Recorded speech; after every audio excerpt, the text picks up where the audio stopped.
Hey, welcome. Just gonna take a second or two for Malkie to join us. I do not remember what I did last time to get the phone at like a decent angle, so you're right now you're propped up on my cat's yoga block. So hopefully we'll at least not fall over while we're waiting, while we're doing the Instagram, while we're doing the live, the thing. All right. Hopefully Malkie will be popping in soon. So welcome. Thank you for joining. I am Havva Mahler. Hi. And Malkie Rimon will be joining us in a minute, and we'll be starting with tonight's episode in which we will be talking about boundaries. Let me just see. Speaking. All right. Hopefully that won't happen again. All right, so here I am, and I do not know where Malkie is. She said she would be getting on, so any minute now. It's very exciting that we have to start recording before Malkie can join. Instagram is a great platform in many ways, but this is something that I think could be slightly better organized, really.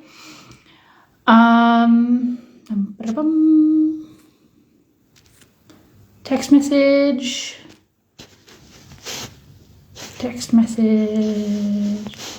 and person, and Malkie has been invited. All right, see if this works. This looks positive. Oh no, I'm backwards again. Here we We're are. backwards, I'm here. backwards. Here we go. Here we go. go. I tried to undo the green from last week. I don't know if this is any better. Yellow. What? And today you're yellow. I'm yellow.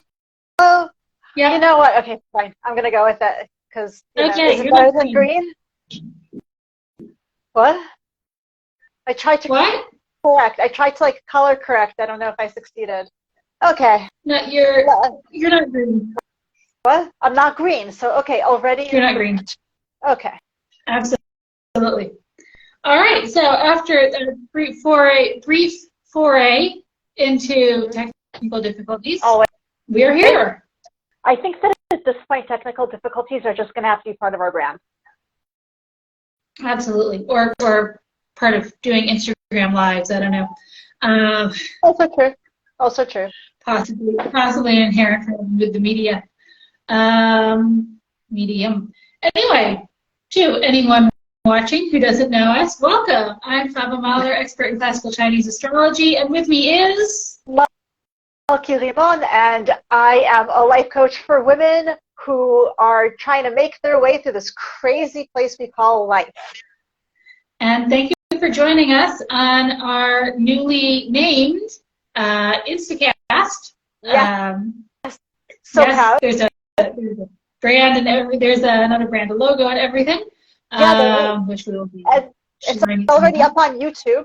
Our YouTube channel is where we upload these videos afterward, although right now there's only one up because there were some technical difficulties today involving a cup of water, but that's not important right now. We're all praying that the laptop lives. Especially the person who forgot the water was there, who's already got enough on her plate. Poor girl. Okay, yeah, so, but our YouTube channel's name is Thriving Sucks. I think that eventually we're probably going to just move over there off of Instagram. We're going to need to figure that out. But yes, Thriving Sucks is the name of our YouTube channel because thriving sucks. It's hard work. It's like what no one ever, what we're all about is telling you all the stuff that the gurus are like, yeah, that's not important. Yeah, thriving hurts.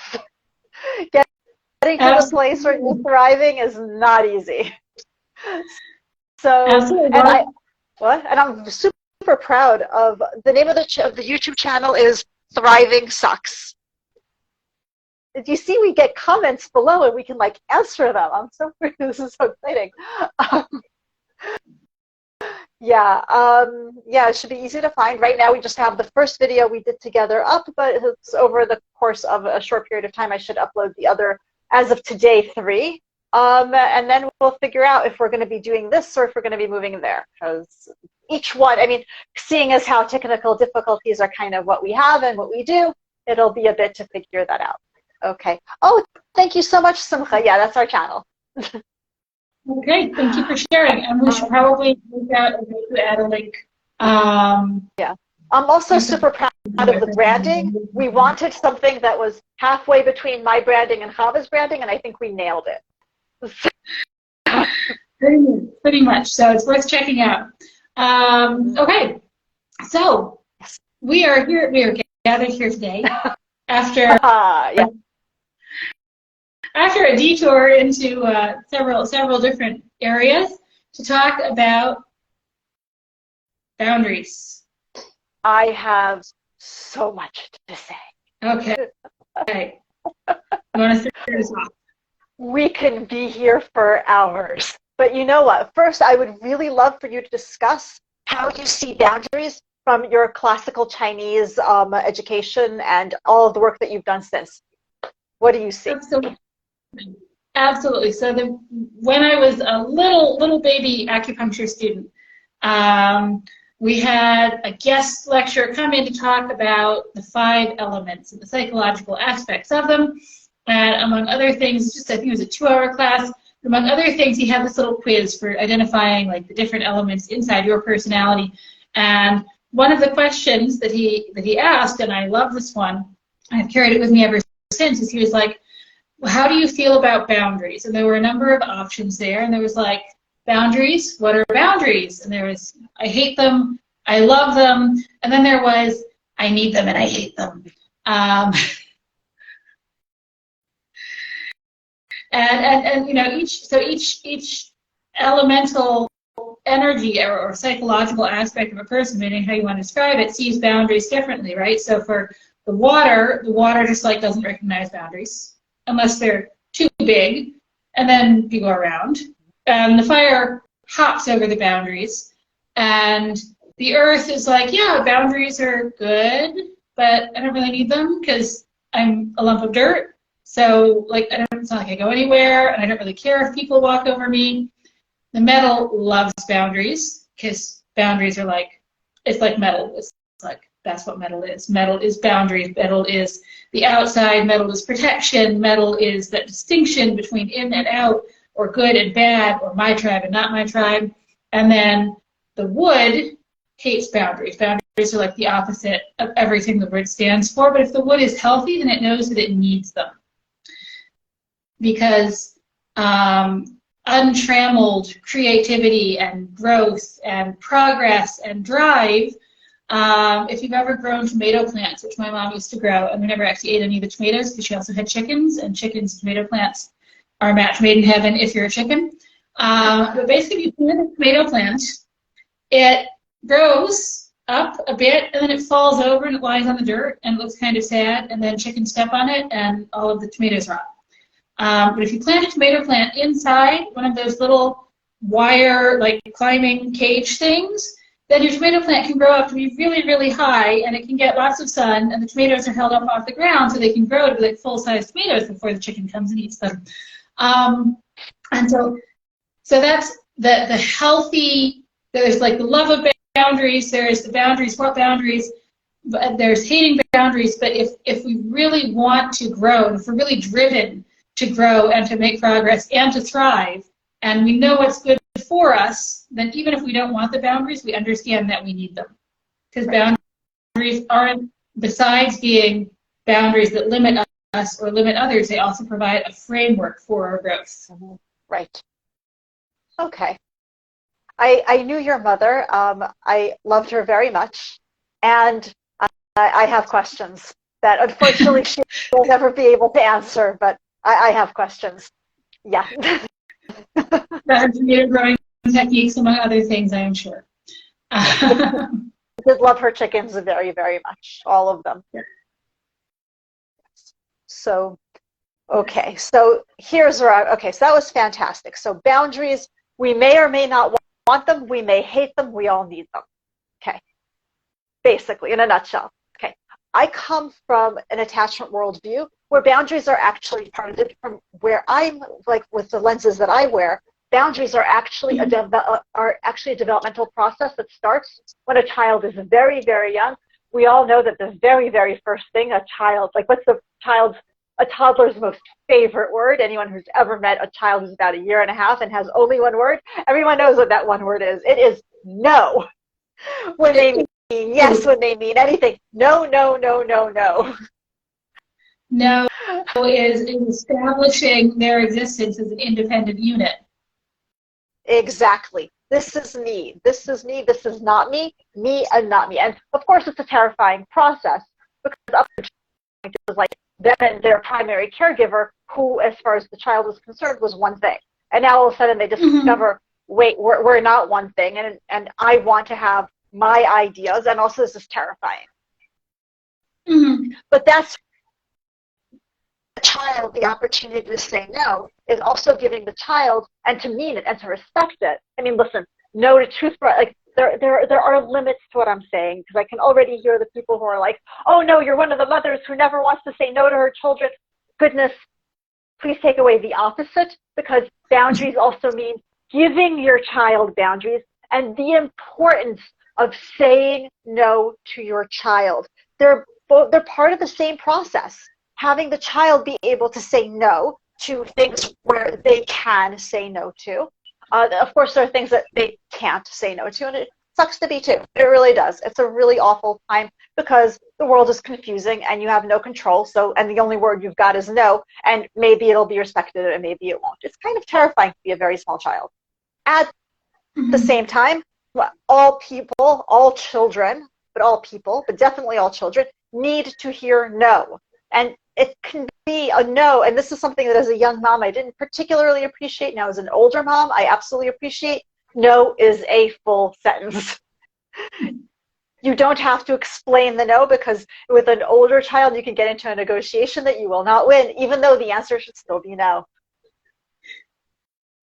And we all know about that. But that is a whole other, right? So it starts very, very early on, and it starts by you giving the child boundaries also, right? It's not just a matter of letting them establish their own boundaries. It's a matter of you giving them safe boundaries. And even if they don't like them very, very much, but it's all part of the same process.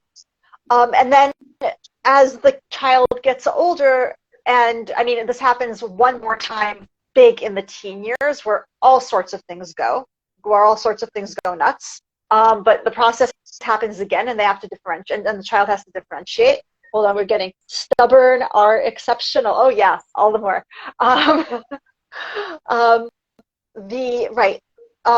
But then things happen to us, like we get socialized in a particular way, or our inner personalities that say, boundaries, nobody needs boundaries, I'm an anarchist, right? Because that's the direction that kids will go in, right? Boundaries are the capitalist hierarchy, or other things that people come up with, and that is a point of view that comes from this internal desire to not have any, because we're all one beautiful world, which is fantastic if only things actually function like that. Unfortunately, as a recovering idealist, I know that they don't.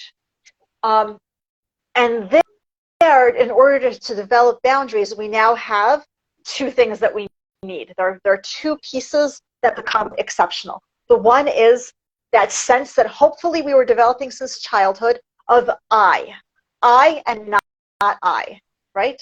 So the very first thing that you need is, for whatever reason that process got interrupted during childhood, this is me, this is not me.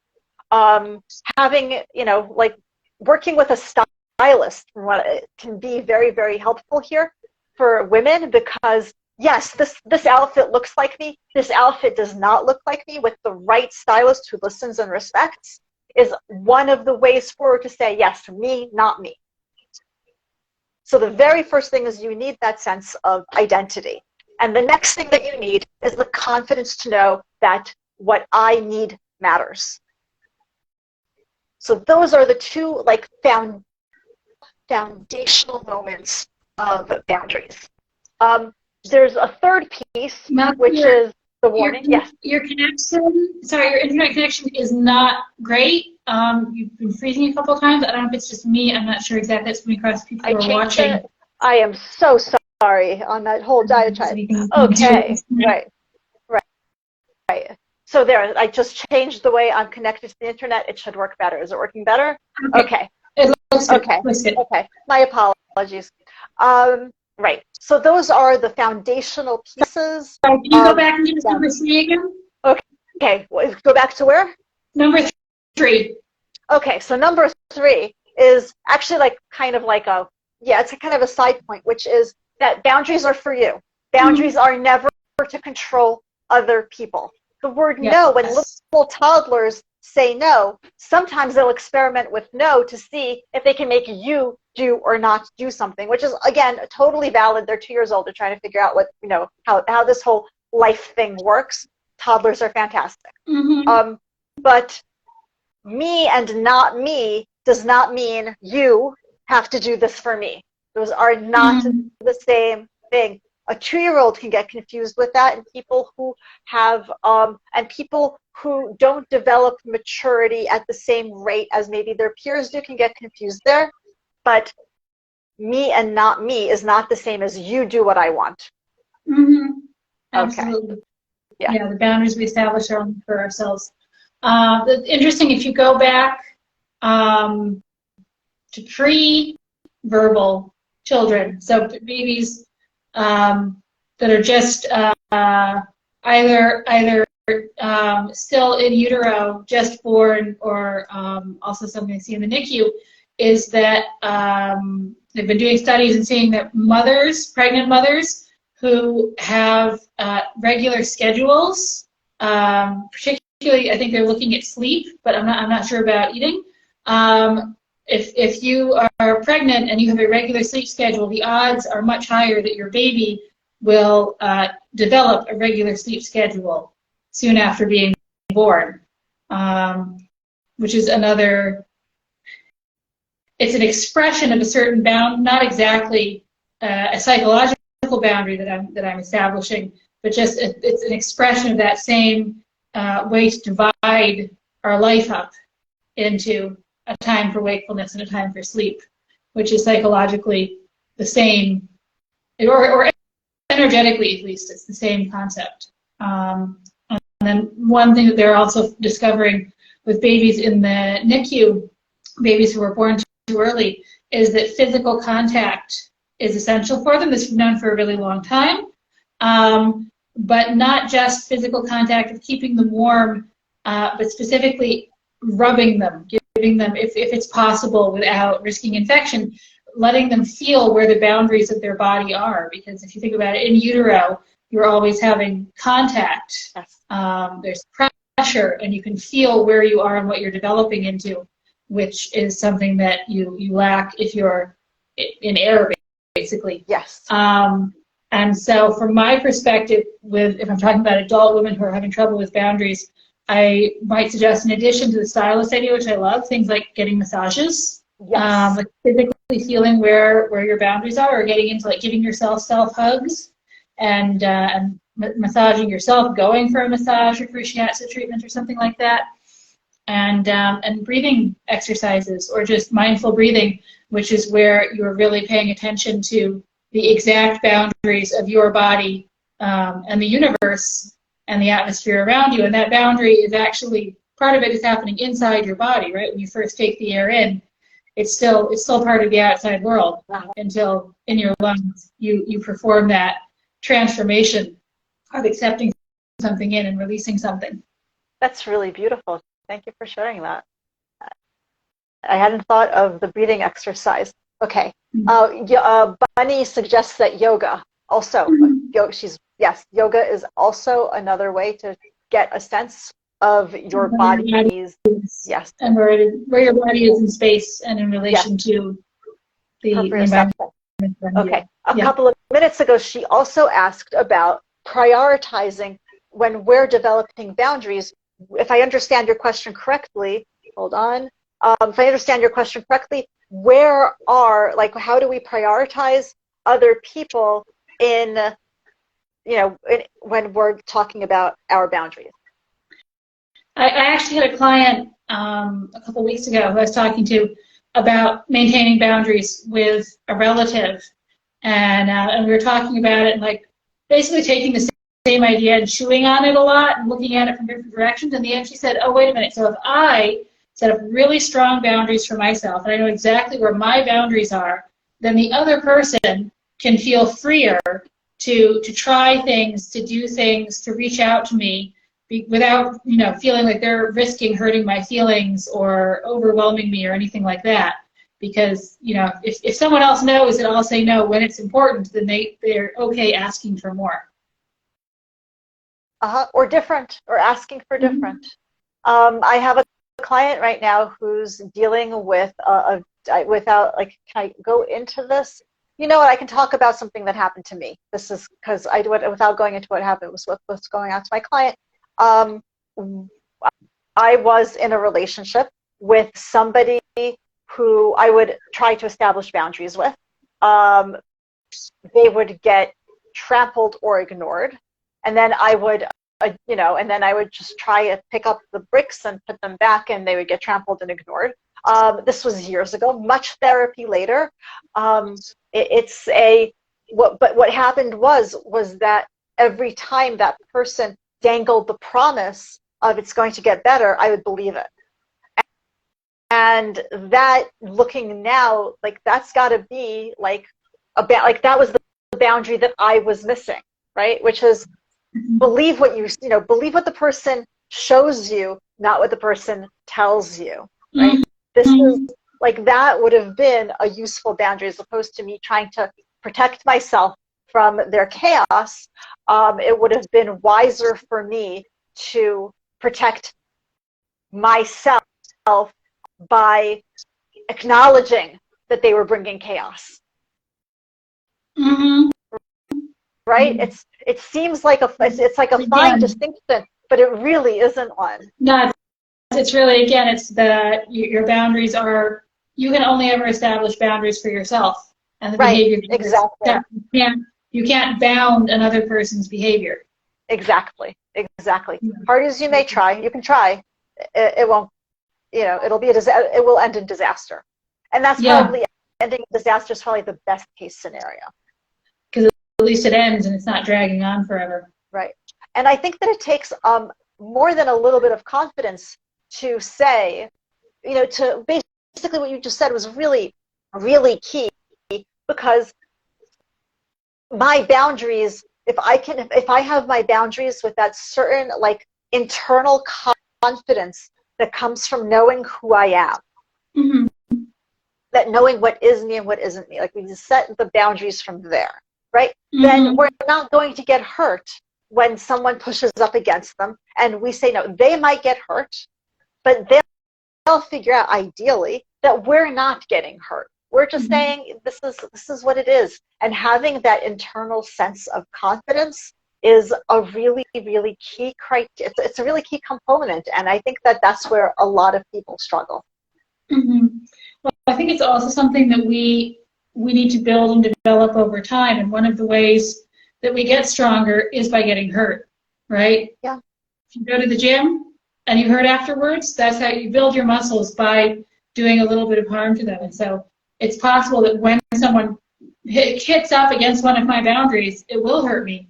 Maybe my boundary wasn't close enough, maybe it wasn't strong enough, maybe it was too strong, I put too much energy into that boundary, and it drained too much of me to hold it. Yeah. And so that's how we learn where we need to reestablish the boundary. Does it need to be further out, so that if someone smacks into it really, really hard, I'm still protected? Or do I need maybe to get assistance in, so I'm not trying to hold this line on my own? Right. So it's not that if you get hurt, you were necessarily bad at holding a boundary or setting a boundary. I think that another key, as we're talking about this, another key here is when you're dealing with people who have an inner maturity, boundaries become more, what's the word for it? I want to say more obvious, but that's not what I mean. Easier. They become, when you're dealing with young children, like an infant doesn't know what we're talking about. An infant has no boundaries. Not only that, an infant, basically for development, they basically have to be on you 24/7. I raised all of my children in a baby carrier because that's what little babies need. I mean, now they're adults, and I haven't they're all of them moved out of the baby carrier. Just thought I'd say that because I think there's a developmental psychologist who says that like until like the age of 6 to 9 months, the baby is always right. Yeah, that sounds about right. That sounds about right. Up until then, they literally can't survive without you. So yes. You have to do what they need. Right. Exactly. But so after that age, no one in your life gets to be boundaryless with you. This is true. This is true. But it starts. But with the infant who's on you, they're on you.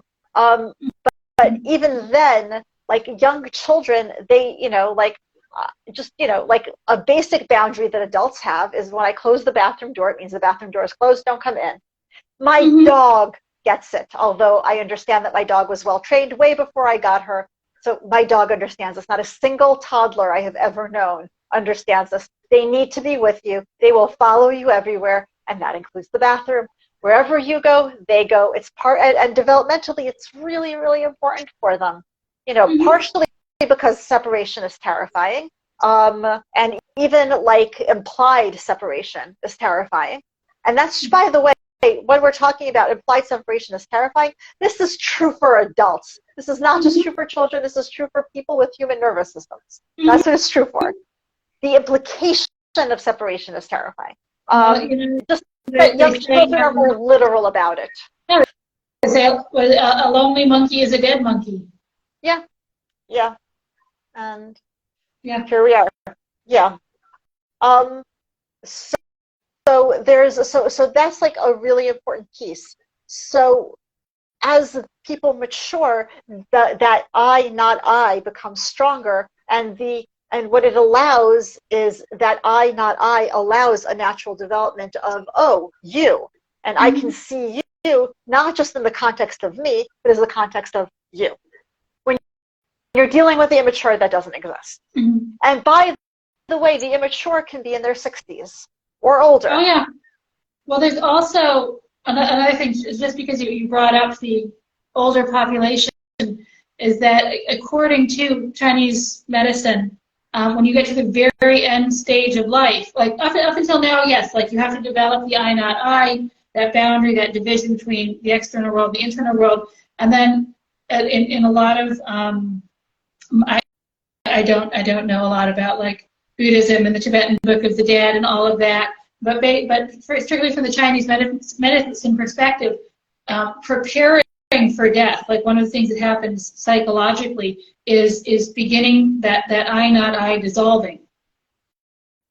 Death ceases to be something to be afraid of when you lose that perspective of yourself as a unique individual and go back to seeing yourself as one of a tribe, a community, the human species.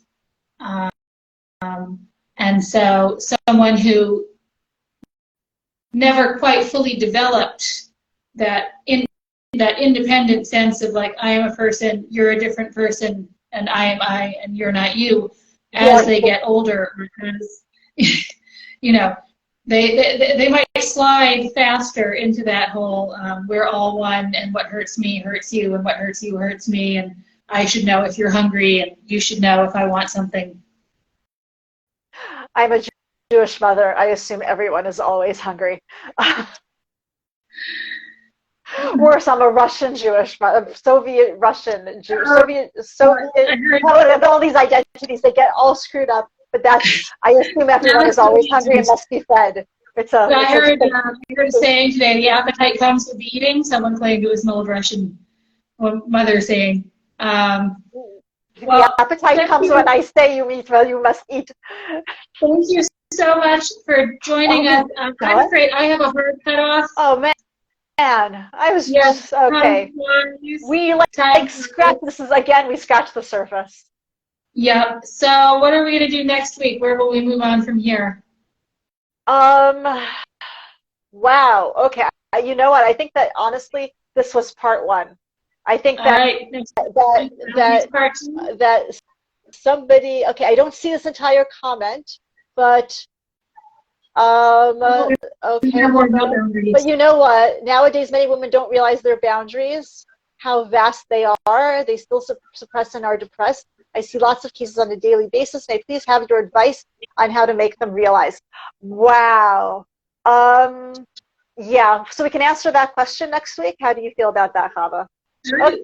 We'll take a stab at it. Boundaries. All right. Oh, I have what to say. Okay. Same place. I know. See you next week. Thank you so much for joining us. Thank you, Malkie. And thank you, Havva. It was wonderful, as always. Bye. Bye.